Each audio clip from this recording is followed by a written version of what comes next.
What are the criticisms of primitive accumulation? Have you ever wondered how certain economic systems come to be? One key concept in understanding capitalism is primitive accumulation. This term describes the historical process where producers are separated from their means of production. This separation is often viewed as the foundation for capitalist economies. However, from a socialist viewpoint, there are several criticisms of this process that are worth discussing. First, primitive accumulation is often marked by violent expropriation and dispossession. This means that land, resources, and means of production are forcibly taken from peasants and common people. Socialists argue that this use of violence and coercion creates an unjust foundation for capitalism. Next, this process leads to the creation of class divisions.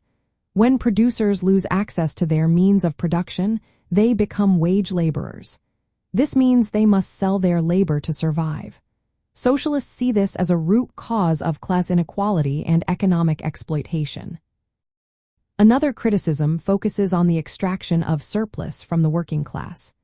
Primitive accumulation often involves taking surplus value from workers and peasants, which can lead to harsh working conditions and reduced living standards.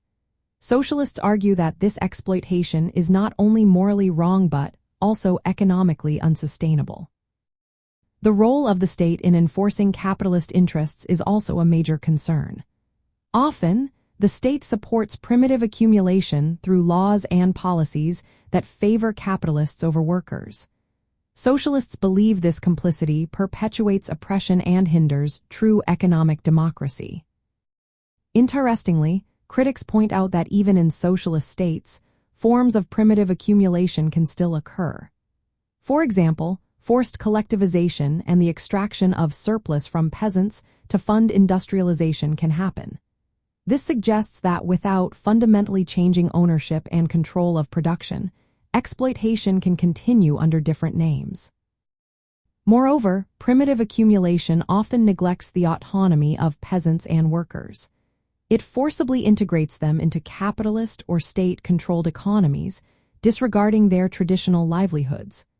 Socialism emphasizes the importance of respecting and empowering these groups instead of dispossessing them. Lastly, the process sets up economic systems where wealth and power are concentrated in the hands of a few. This leads to uneven development and persistent poverty among the majority. Socialists advocate for alternative systems that prioritize equitable distribution and social ownership. In practical terms, socialism aims to address the issues of primitive accumulation by abolishing private ownership of the means of production. It promotes collective or state ownership and encourages democratic control over economic resources. This approach seeks to prevent the violent dispossession and exploitation associated with primitive accumulation, aiming for an economy based on cooperation and shared prosperity.